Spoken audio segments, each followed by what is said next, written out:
ये तसल्ली होने के बाद मैं भी शादी कर लूंगा। और जिस भी लड़की के लिए कहोगी भैया इसे मंगलसूत्र पहना दो, मैं उसे ही मंगलसूत्र पहना दूंगा। ओके, सो बताओ आपको किस तरह की लड़की चाहिए?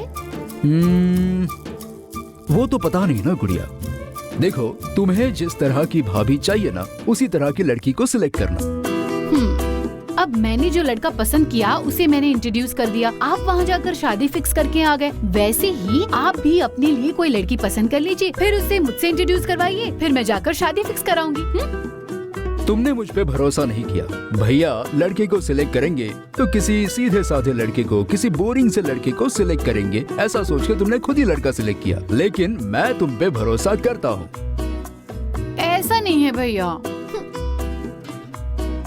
हे, ऐसे ही जोक कर रहा था गुड़िया।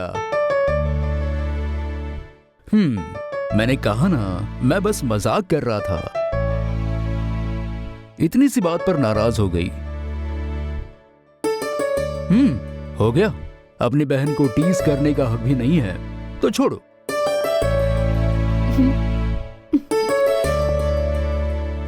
आप चाहो तो जोक कर सकते हो, मैं नहीं कर सकती हूँ क्या? डील? डील। हाँ।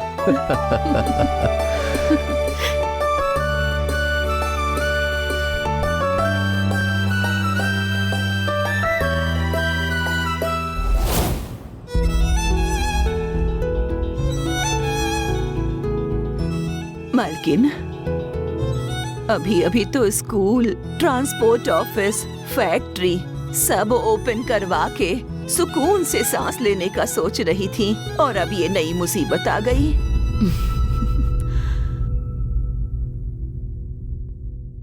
कमला माँ, कष्ट जो होता है वो भगवान की ओर से मिला हुआ एक गिफ्ट होता है। उसे हम जितना सहेंगे उतना ही हम भगवान के करीब जाएंगे।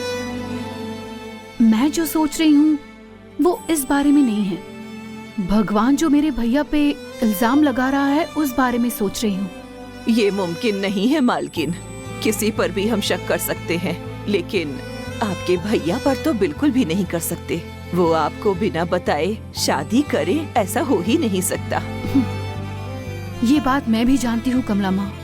भैया अपनी बात से मुकरने वाले नहीं थे, लेकिन वो अपने साथ मैरिज सर्टिफिकेट लेकर आई थी। मैंने अपनी आंखों से देखा कमला माँ, वो ओरिजिनल मैरिज सर्टिफिकेट था। नहीं मालकिन, इसमें कुछ तो गड़बड़ है। देखिए मालकिन, झूठ तो एक नक्षत्र के जैसा है, पल भर में इधर से उधर फिर गिर जाता है। सत्य जो है वो आकाश की तरह है, पक्का कभी नहीं गिरेगा। नहीं मालकिन, ये सब लोग मिलकर धोखेबाजी का इतना बड़ा खेल रच रहे हैं, तो आप क्यों चुप है मालकिन? कमला माँ, शादी से पहले अशोक को मैंने एक वचन दिया था, किसी भी कारण के लिए, किसी भी सिचुएशन में मैं तुम्हें या तुम्हारे घर वालों को घर से बाहर नहीं निकालूंगी। मेरे भैया ने मुझे सिखाया था, वचन दिया है तो निभाना पड़ेगा। उस एक वचन के लिए हमारे पूरे वंश का नाश करने आए तो भी मैं सहन करूंगी। मेरी बेटी को खोने के बाद भी मैं सहन कर रही हूँ। इसलिए मैं अब एक नतीजे पर आई हूँ कमला माँ। मेरे भैया से शादी हुई कहकर वो आई थी ना, अगर एक बार के लिए वो सच बोल रही हो तो सारी दौलत उसके नाम लिखकर मैं ही कहीं दूर चली जाऊंगी कमला माँ। मालकिन, आप पर भरोसा करके हजारों लोग 3 टाइम का खाना खाकर, बाल बच्चों को पढ़ाई लिखाई करवाकर आराम से जी रहे हैं। वो भगवान भी सबको नहीं देख सकता, इसीलिए आप जैसों को बनाया है। आप ही अपनी जिम्मेदारी से मुंह मोड़ लेंगी तो क्या भरोसा नहीं टूटेगा मालकिन?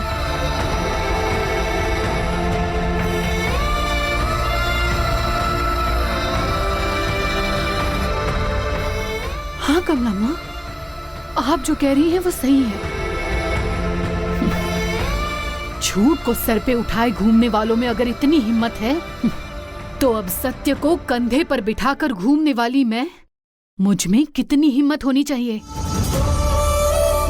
पापा के बनाए साम्राज्य को, भैया की मेहनत से फले फूले इस एम्पायर की, मुझे इसकी रक्षा करनी ही होगी कमला माँ। संघर्ष करना तो मेरे खून में ही है। असल में क्या कहानी थी ये सिर्फ मेरे भैया को पता था। वही किसी न किसी रूप में आके सत्य क्या है इसके बारे में मुझे बताएंगे।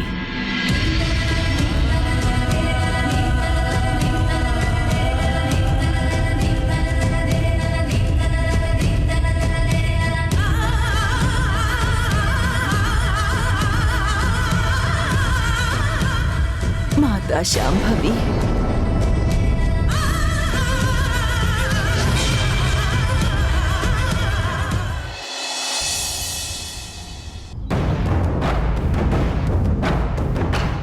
इसमें 5 लाख रुपए हैं, फिलहाल रख लो। और चाहिए तो बताना, जितने चाहिए उतने दे दूंगा। लेकिन एक बात का ध्यान रखना, दौलत तुम्हारी बहन के नाम होने के बाद एग्रीमेंट में हमने जो कंडीशंस डाली हैं उसी हिसाब से चलना होगा।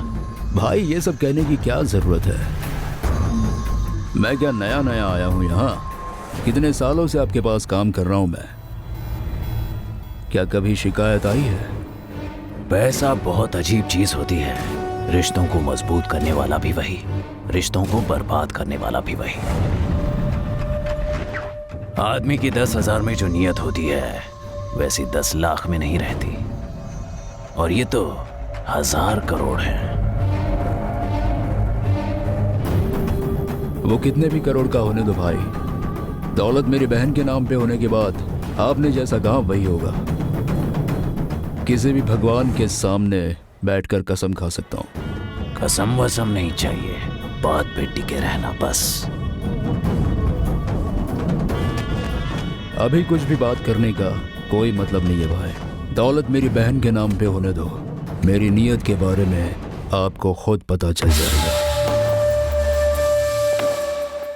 बुरा मत मानना रॉकी, मुझे इसमें क्लैरिटी रखनी थी इसलिए कहा। ओके भाई, कैश अगर मेरे पास रहेगा तो रेस में और जुए में सब गवा दूंगा। घर जाकर बहन के हाथ में दे दूंगा। हाँ ठीक है, ऐसा ही करो। ओके भाई, चलता हूँ, मिलते हैं फिर।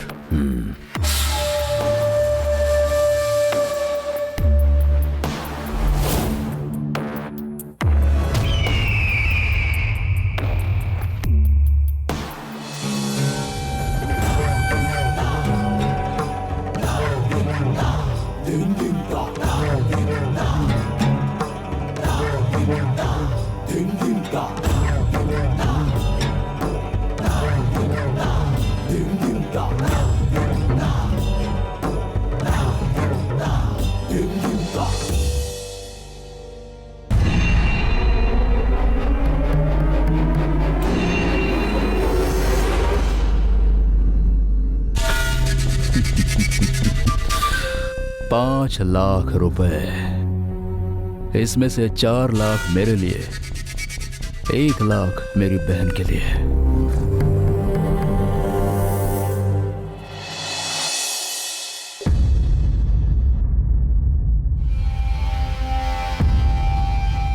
रम्या, रम्या। हाँ भैया, आई। बोलिए भैया। रम्या, शिवगामी के घर में क्या है? वो अंदर से बहुत डरी हुई थी, बाहर उसने दिखने नहीं दिया। मेरे मैरिज सर्टिफिकेट को दिखाते ही उसका चेहरा छोटा सा हो गया था। रम्या, हमारी तकदीर बदलने का टाइम आ गया है। रावण भाई ने ये पैसे दिए हैं, ले लो 1 लाख। 5 लाख दे दूंगा ऐसा कहा था उन्होंने। कहा तो 5 लाख ही था। अभी फिलहाल ये रखो बुला। तुम्हें जब चाहिए बोलना, मैं जाकर और ले आऊंगा। ठीक है भैया। रम्या, इसमें से मुझे कुछ नहीं। ये तो सिर्फ 1 लाख है, घर में बहुत खर्चा है भैया। अच्छा ठीक है।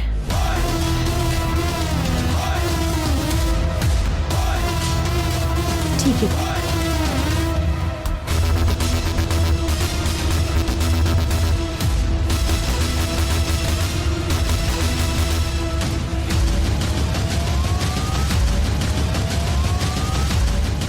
ओह 2 बजे रेस है ना। वेरी गुड, आपने हमें ये बहुत अच्छा गिफ्ट दिया है। शाम को क्लब में मिलते हैं। हाँ, उसकी फिक्र बिल्कुल मत कीजिए, मैं सब संभाल लूंगा। क्या कह रहे हैं वकील साहब? रम्या ही प्रॉपर्टी की वारिस है। शिवगामी नहीं है, ऐसा कोर्ट में केस डाला था ना, कोर्ट ने एक्सेप्ट कर लिया है। अरे वाह वाह वाह वाह वाह, फिर तो हम आधे जीत ही गए। मैरिज सर्टिफिकेट हो तो स्ट्रॉन्ग एविडेंस हो जाता है। 100% केस हमारा ही है। अरे वाह वाह वाह वाह वाह, अगर ऐसा कुछ हमारे पक्ष में हुआ तो तिरुपति वेंकटेश्वर को मुकुट चढ़ाऊंगा। हम जो ये 420 का काम कर रहे हैं, उसमें आप भगवान को क्यों ला रहे हो? तिरुपति के हुंडी में पाप कम करवाने के लिए परसेंटेज के हिसाब से डालते हैं। हमारी तरफ से इतना सब बढ़ता जा रहा है, शिवगामी चुप रहेगी क्या? सुनने में आया है कि वो कोई लीगल एक्शन ले रही है। अपने वकीलों के साथ डिस्कशन कर रही होगी। आगे आगे क्या, अब तक तो गवर्नमेंट ऑफिसर्स उसके घर तक पहुंच गए होंगे।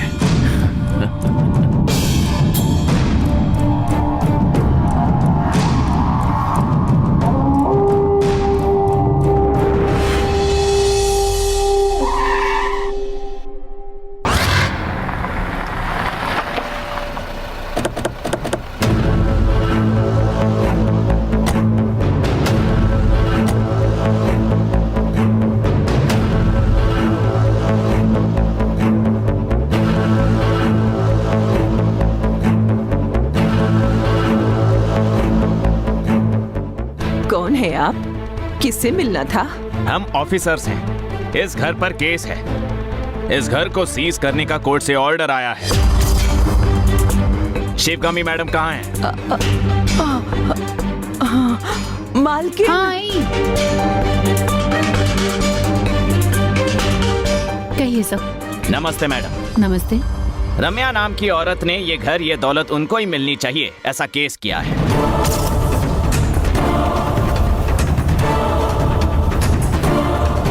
अंजनी जी, वो ऑर्डर सर। दिखाइए जरा। ये लीजिए सर। ये देखिए मैडम।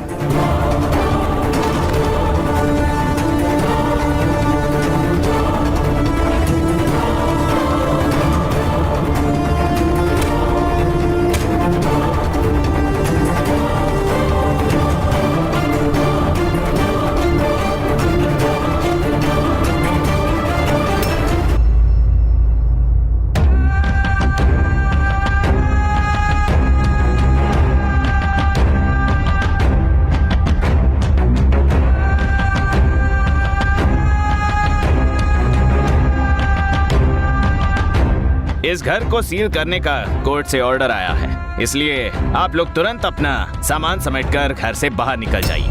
अरे तुम किससे घर खाली करवा रहे हो? तुम किसके सामने खड़े होकर बात कर रहे हो, पता है तुम्हें? किसी के घर जाने से पहले किसके घर जा रहे हैं, किससे बात करने वाले हैं, पता कर लेना चाहिए। उन्हें कैसे घर से बाहर निकालोगे तुम? कमला माँ प्लीज देखिए, वो हमें घर से बाहर नहीं निकाल रहे हैं, कोर्ट निकाल रही है। ये लोग यहाँ आकर सिर्फ कोर्ट के ऑर्डर्स फॉलो कर रहे हैं। गवर्नमेंट ऑफिसेस के खिलाफ हम लोग जाएंगे तो हम कानून के काम में दखलंदाजी करेंगे कमला माँ। अभी फिलहाल उनका कहा मानकर हमें घर से बाहर जाना ही होगा। अगर हमें कुछ भी करना हो तो हमें कोर्ट में जाकर ही करना होगा, वो भी पुख्ता सबूत के साथ। हमें स्टे लाना होगा। इनके साथ झगड़ा करने से कोई फायदा नहीं है कमला माँ। हमें समझने के लिए thank you so much madam.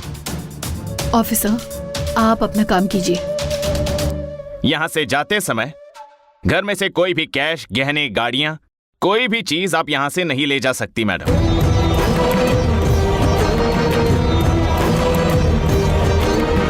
आपके घर के साथ साथ फैक्ट्री, स्कूल, ट्रांसपोर्ट कंपनी सब कोर्ट के अधीन होगा। फिर भी ये पहले जैसे चलता रहेगा। कर्मचारियों को कोर्ट ही पेमेंट देगी, बाकी जो बचेगा वो डिपॉजिट कर देगी। आप दोनों में से आखिर इस केस का फैसला जिसके हक में आएगा उसको ही कोर्ट ये सारी दौलत सुपुर्द करेगी। यही मैडम इस केस की कंडीशंस हैं। इस केस का फैसला होने तक आपके बैंक अकाउंट्स भी ब्लॉक रहेंगे।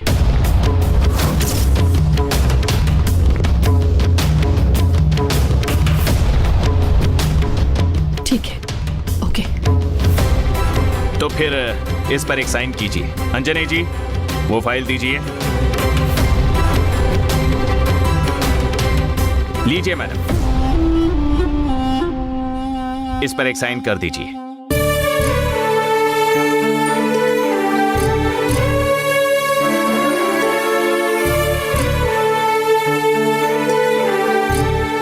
कैसा अन्याय है ये? कोई भी रोड पे जाने वाला ये कह दे कि ये मेरा घर है तो हम मानकर बाहर निकल जाएंगे क्या? ये ठीक है क्या? अगर हम भी आपके घर आके ये कह दे कि ये घर हमारा है तो बाहर निकल जाएंगे क्या? देखिए मैडम, इस तरह बात करने से कोर्ट बिल्कुल नहीं मानेगा। आपको एक वकील को चुनना होगा, केस करना होगा। वो अगर आपके पक्ष में हुआ तो केस आपके हक में आ जाएगा। वैसा नहीं हुआ तो सामने वाली पार्टी जीत जाएगी। हम भी इंसान हैं, हमें भी आपकी भावनाएं समझ में आती हैं। लेकिन बात यह है, कोर्ट केस कभी भी भावनाओं पर नहीं चलते, सबूत और गवाहों पर चलते हैं। मैडम, इन्हें प्लीज आप ही समझाइए। कमला माँ, रूपा, आप दोनों प्लीज इनसे कुछ भी मत कहिए। ऑफिसर्स को उनकी ड्यूटी करने दीजिए आप दोनों। ऑफिसर्स, प्लीज हमें 10 मिनट का टाइम देंगे? ठीक है मैडम, आपको 10 मिनट का वक्त देते हैं। उतने में आप अपने कपड़े वगैरह लेकर घर के बाहर आ जाइए। हम आपके लिए बाहर वेट करेंगे। चलो।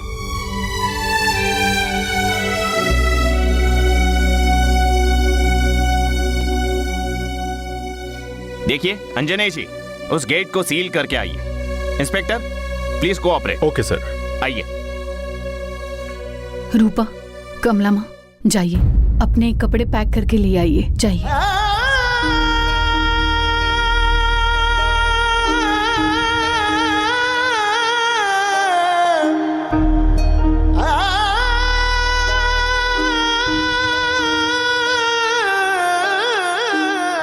की दीजिए मैडम, प्लीज। लीजिए, लॉक कीजिए।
चलिए चलते हैं।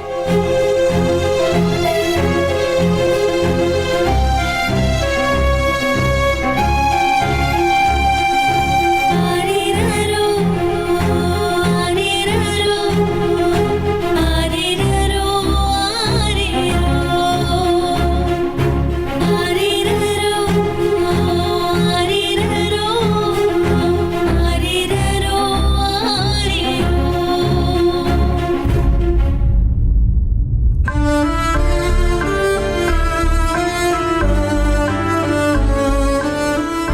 तक क्या थे और अब क्या हो गए। इतने बड़े, इतने अमीर,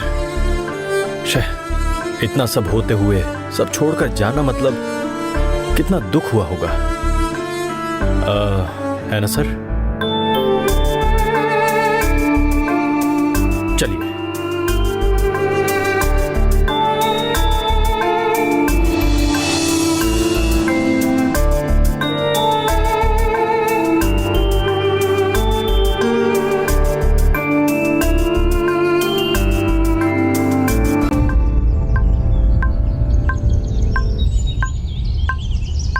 madam, if you don't mind, हमें बैग्स भी चेक करनी होंगी।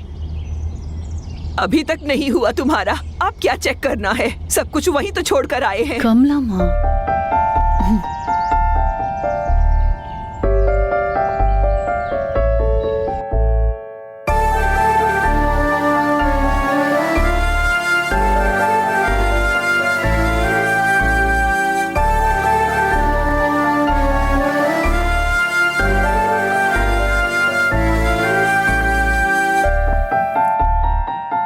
मेम साहब, इस जमाने में अच्छा होना ही सबसे बड़ा अपराध है। जब मुझे इतनी तकलीफ हो रही है तो आप पर क्या बीत रही होगी। दुखी क्यों हो रही हो रूपा? पहाड़ जैसे होने पर भी घमंड नहीं करना चाहिए। नाखून के जैसे हो तो भी अन्याय सहन नहीं करना चाहिए। ये सब मेरे भैया ने मुझे सिखाया था। वो मेम साहब। कमला माँ, यहाँ आइए। मालकिन, कमला माँ, आपको देने के लिए फिलहाल मेरे पास कुछ भी नहीं है। कमला माँ, आप किसी रिश्तेदार के घर चले जाइए। रूपा, तुम्हारे भैया है ना, तुम उनके घर पर रहो। सब कुछ ठीक होने के बाद मैं आप दोनों को फिर बुला लूंगी।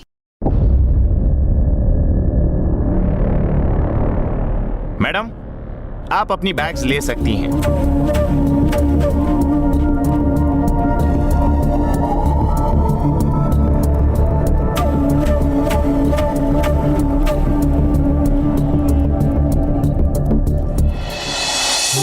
अच्छा, चलती हूँ, ख्याल रखना।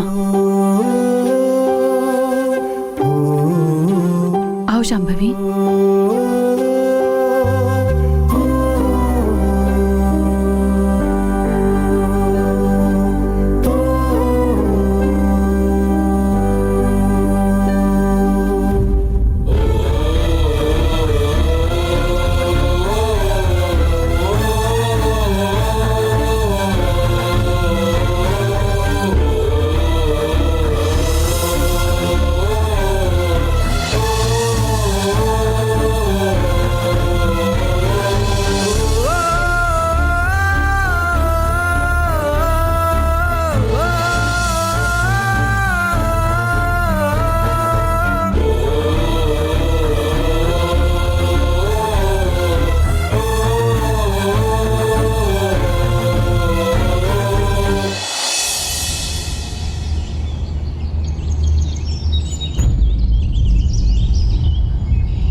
पीछे क्यों आ रही हैं? कहाँ जाएंगे मालकिन? आपको छोड़कर कहाँ जाएंगे मालकिन?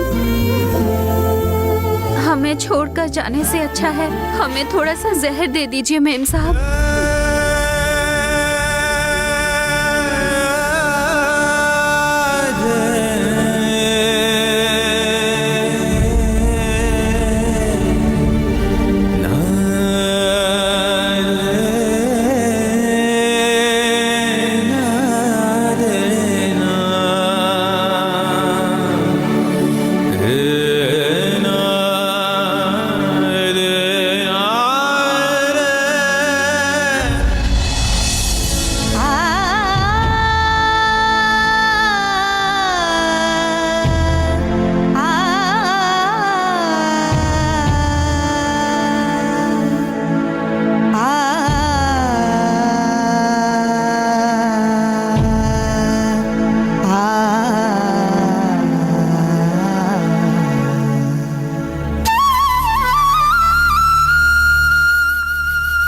मालकिन,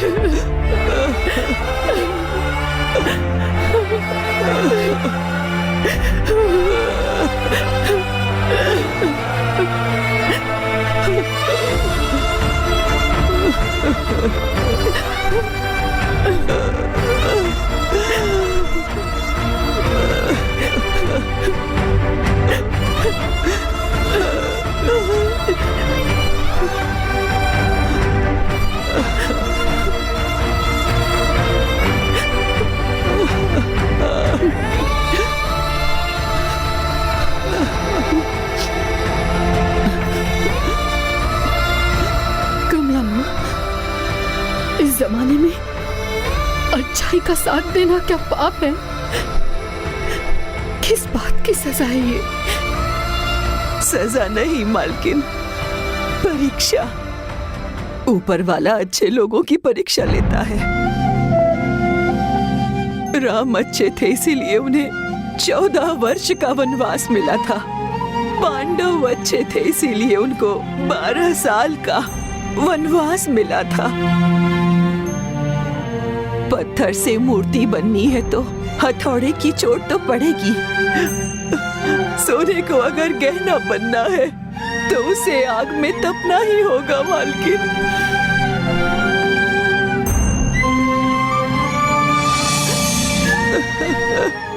कमला माँ, कहाँ जाएंगे हम? अपनी बच्ची को लेकर कहाँ जाऊंगी मैं कमला माँ?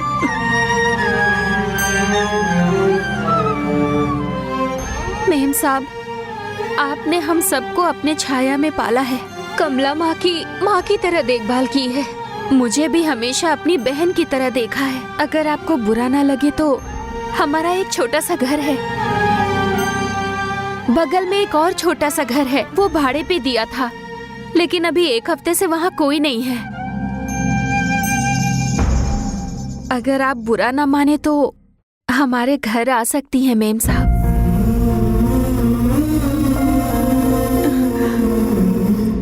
हाँ बोल दीजिए मालकिन, उस बच्ची का चेहरा देखिए। उसे लेकर कहाँ जाएंगी?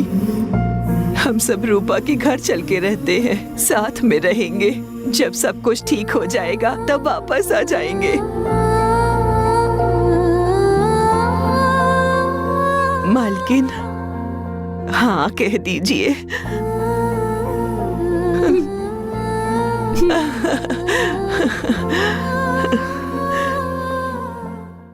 मम्मी, तुम्हें एक बात पता चली क्या? शिवगामी का घर कोर्ट की तरफ से सील कर दिया गया है। घर में रहने वाले सभी को बाहर कर दिए। इतना ही नहीं, बैंक अकाउंट को भी फ्रीज कर दिया है। उसके पास 1 रुपए भी नहीं है। जो पहना है उन्हीं कपड़ों में घर से बाहर निकाल दिया। अब ये सुन के मेरे कानों को सुकून मिला नंदिनी। मेरा मन भी बहुत शांत हुआ। शिवगामी कमला माँ के गले लग के बच्चे की तरह रो रही थी। अरे रे रे रे रे, कितना मोहक दृश्य! उसे देखने का सौभाग्य भी खो दिया हमने। वो अगर मैं देख लेती तो मन को कितनी संतुष्टि मिलती। उत्सव बनाने जैसी खुशी होती। हाँ मम्मी, बड़ी आई थी कार में घूमने वाली वो शिवगामी। आज ऑटो के भी पैसे नहीं है उसके पास। रूपा उसको लेकर के गई है।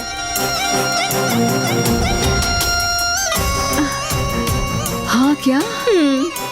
इसी खुशी में अंगूर, बादाम, काजू, पिस्ता सब मिलाकर घी में तल के अच्छा हलवा बना के देती हूँ। चलो चलो ओके, चलो मम्मी। चलो चलो चलो।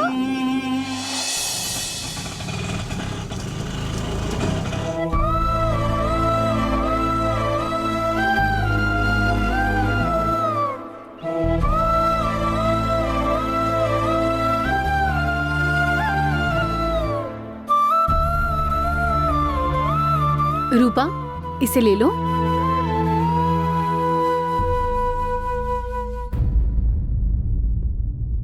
मेम साहब, क्यों घर अच्छा नहीं लगा? नहीं रूपा, बहुत अच्छा घर है। सच बोलिए मालकिन। मुझे जो लगता है मैं हमेशा वही कहती हूँ, बहुत ही अच्छा है। ठीक है मालकिन, मैं चाबी लेकर आती हूँ। बुरा लग रहा है मालकिन? कमला माँ, क्यों बुरा लगेगा?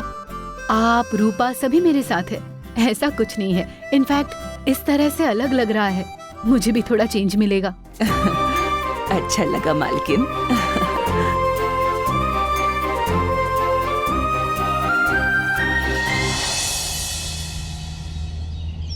भाभी, भाभी,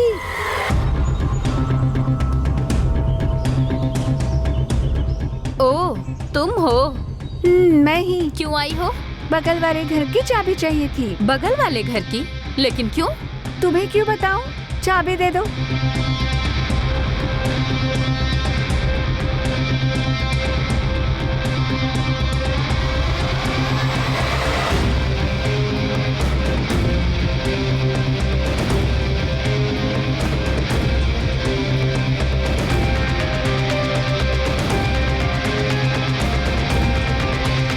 मालकिन, चाबी ले आई।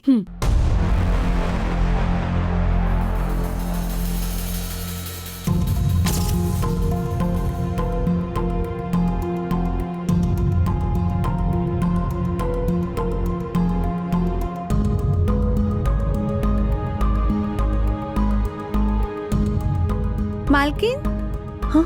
आइए अंदर। हाँ, आती हूँ रूपा।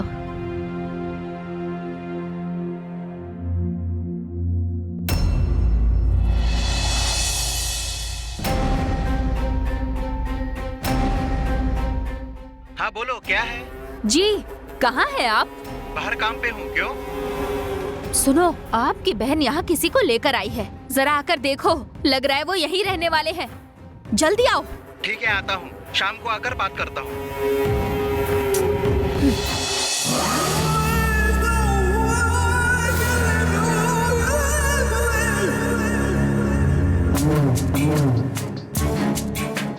क्या बेटा नंदिनी, कुछ गहराई से सोच रही हो? मामा, मुझे एक डाउट बहुत सता रहा है। क्या है वो डाउट? शांभवी की अस्थियां नदी में छोड़ने से उसकी आत्मा को शांति मिलेगी, वो घर छोड़कर चली जाएगी, ऐसा मंगलमुखी ने कहा था। अशोक भैया ने अस्थियां नदी में छोड़ दी और उस आत्मा को शांति मिल गई, तो वो घर छोड़कर चली गई होगी ना? हाँ, पर अब उसका क्या? फिर उस घर में जो बच्ची घूम रही है, आखिर वो कौन है?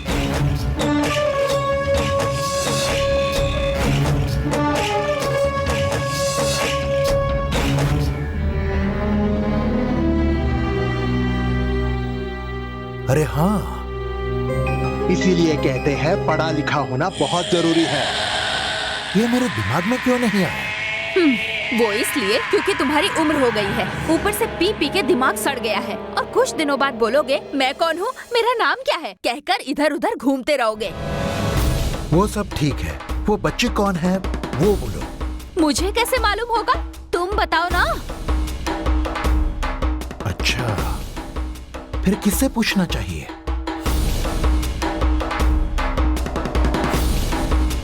हाँ, मंगलमुखी से।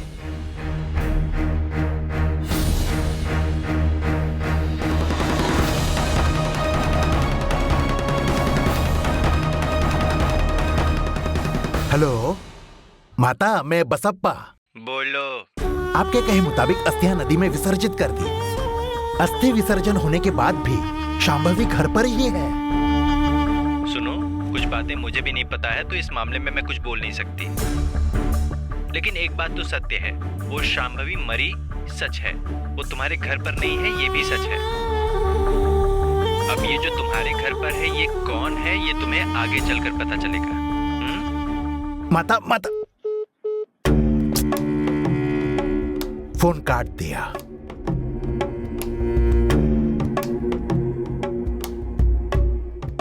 मामा, मंगलमुखी ने क्या कहा?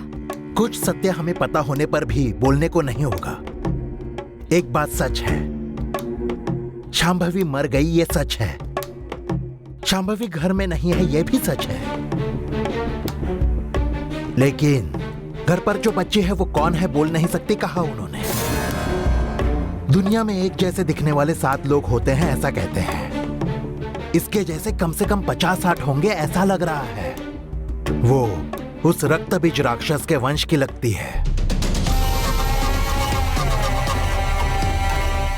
मामा, मम्मी ने कुछ बोलने की कोशिश की थी, लेकिन बार बार वो बात बता ही नहीं पा रही थी। फिर उसके बाद लिखने की भी कोशिश की, लेकिन वो लिखती कुछ और थी और हमको दिखता कुछ और था। आपको याद है ना?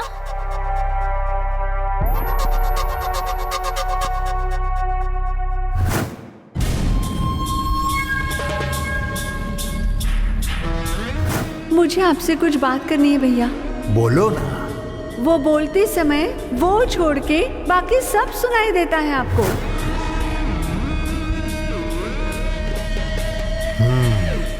हाँ, कोई तो अदृश्य शक्ति जरूर है। मामा, मैं तो इन सब चीजों को देखकर तंग आ चुकी हूँ।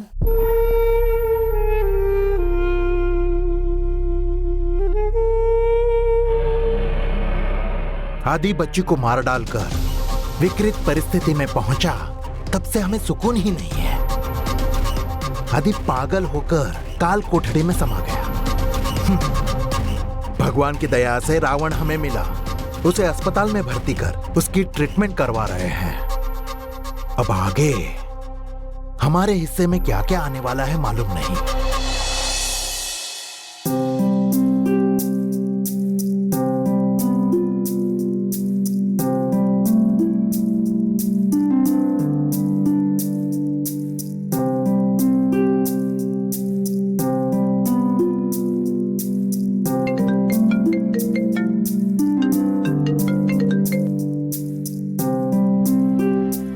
क्या मैडम, बंगले से भी बड़े महल में शिफ्ट हुई हैं, ऐसा सुना है मैंने। कोई कह रहा था कि मैसूर पहले से भी बड़ा है। ये सुनकर बहुत खुशी हुई। तो अब क्या करें? आपने मेरा मजाक उड़ाया, इसलिए मुझे बहुत तकलीफ हुई, और फिर कोने में बैठकर रोते हुए मेरे चेहरे का सेल्फी भेजूं? आपके बारे में सोचती हूँ तो मुझे बहुत हंसी आती है। एक कुत्ते को हम खाना देते हैं तो उसके लिए हम ही उसकी दुनिया है, ऐसा वो समझता है। और वही एक लोमड़ी को खाना खिलाए तो वो खाना खाकर हमें कब निपटाए, ऐसा सोचकर प्लान बनाता है। हारने के बाद सभी वेदांती बन जाते हैं। जब चल रहा होता है किसी को इज्जत ही नहीं देते, अपने अहंकार के गुमान में रहते हैं। मुझ में अगर अहंकार होता ना तो आपसे प्यार ही नहीं करती और ना ही शादी करती। आपके परिवार के कहने पर मेरे भैया ने सारी प्रॉपर्टी मेरे नाम होने के लिए अपनी जान दे दी। हमारी पूरी संस्था को आपके परिवार के हाथ में नहीं सौंपती। आपके साथ संसार करके एक बच्ची की माँ नहीं होती मैं। आप अगर इस वक्त अकेले हो घर में ना, तो बस 5 मिनट के लिए जरा बैठकर सोचो, मैंने और मेरे भैया ने आपके और आपके घर वालों के लिए क्या क्या किया है, और उसके बदले तुम और तुम्हारे परिवार वालों ने हमारे साथ क्या क्या किया है। तब भी हमारी ही गलती है ऐसा अगर आपको लगे तो मुझे कॉल करना, या अगर आपकी गलती है इस बात का आपको एहसास हुआ तो उसे ठीक कर लो।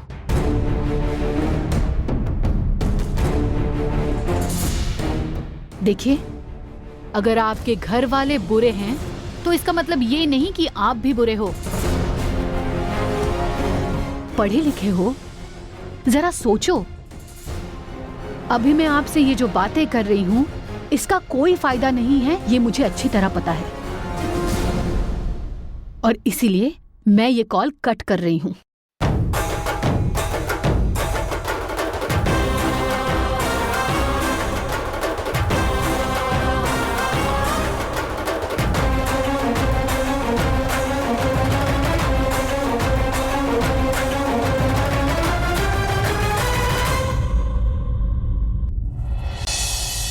हो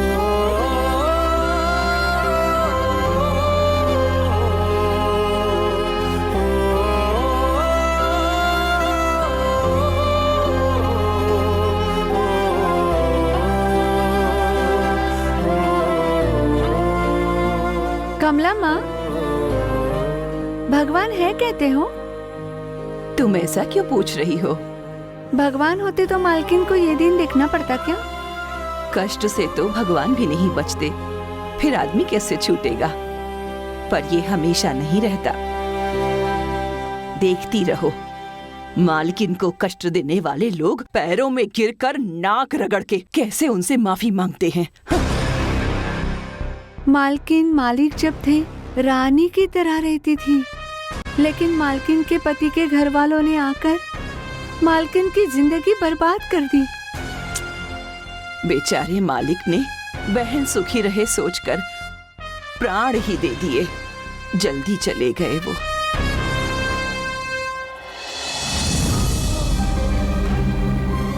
रूपा, जल्दी से खाना वगैरह रेडी कर दो। और सुनो, मालकिन जब तक यहाँ पर हैं, मैं यहाँ पर क्यों आई हूँ उनके साथ, उन्हें बिल्कुल ऐसा नहीं लगना चाहिए। नहीं कमला माँ, कल के राशन का क्या करेंगी? वो पैदा करने वाला भगवान घास नहीं खिलाता रूपा, समझी? वो जरूर रास्ता निकालेगा। ठीक है।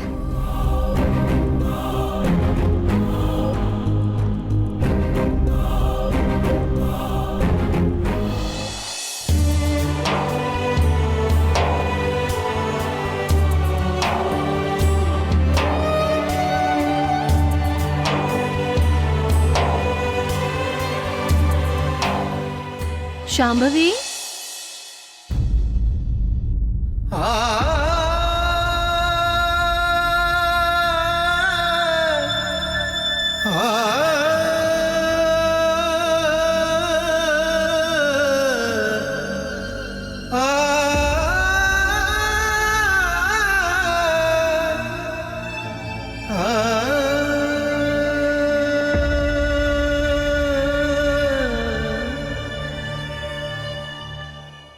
बेटा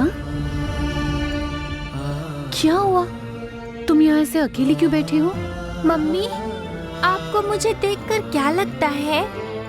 तुम्हें देखकर मुझे क्या लगेगा? तुम मेरी बच्ची हो, ये लगता है। मैं एक अभागी हूँ, आपको नहीं लगता क्या?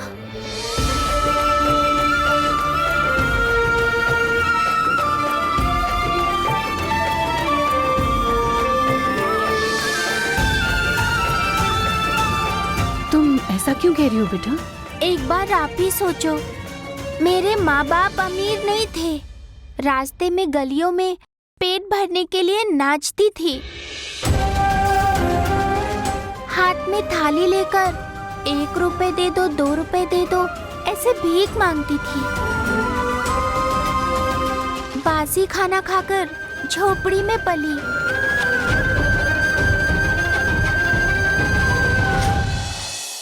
ऐसी बातें नहीं करते हैं बेटा। तुम्हें जिन लोगों ने पाला वो गरीब जरूर होंगे, लेकिन हम सबसे ज्यादा प्यार करके उन्होंने तुम्हें पाला है। तुम्हारे लिए कोई कमी नहीं छोड़ी होगी, तुम्हारी रानी की तरह देखभाल की होगी। ये सच है ना? वो सब छोड़ो, अब तुम मेरे साथ हो ना? मेरा तुम्हारे साथ होने का क्या फायदा? देखो ना, बड़े घर में रहती थी और अब छोटे घर में आ गई हो। इसीलिए मैं अभागी हूँ ना।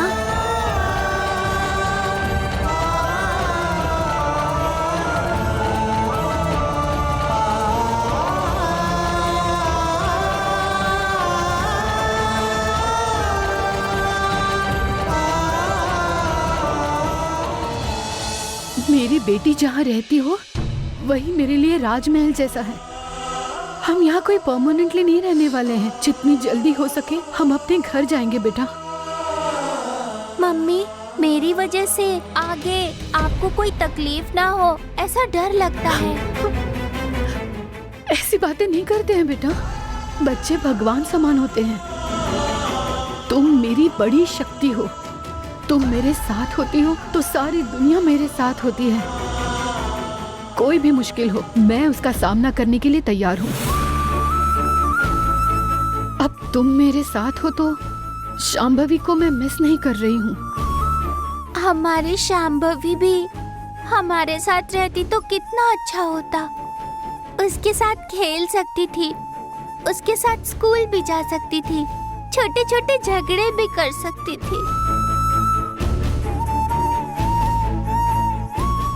शांभवी जब जिंदा थी तब मेरी बेटी थी। उसके जाने के बाद वो मेरी माँ बन गई है। शांभवी हमें छोड़कर कहीं नहीं गई है। वो यही कहीं रह के हमें देख रही है, हमारे साथ ही है। तुम अब कुछ मत सोचना बेटा, हिम्मत से रहो, सब ठीक हो जाएगा। शांभवी के जाने के बाद भी मैंने अपनी हिम्मत नहीं हारी है, और उसका कारण तुम मेरे साथ हो। और तो और हजारों परिवार हम पर निर्भर होकर जी रहे हैं, उनके लिए भी मुझे स्ट्रांग रहना होगा। तुम भी वैसे ही अपनी माँ की तरह स्ट्रांग और ब्रेव रहना, ठीक है? चलो फाइट करें। ये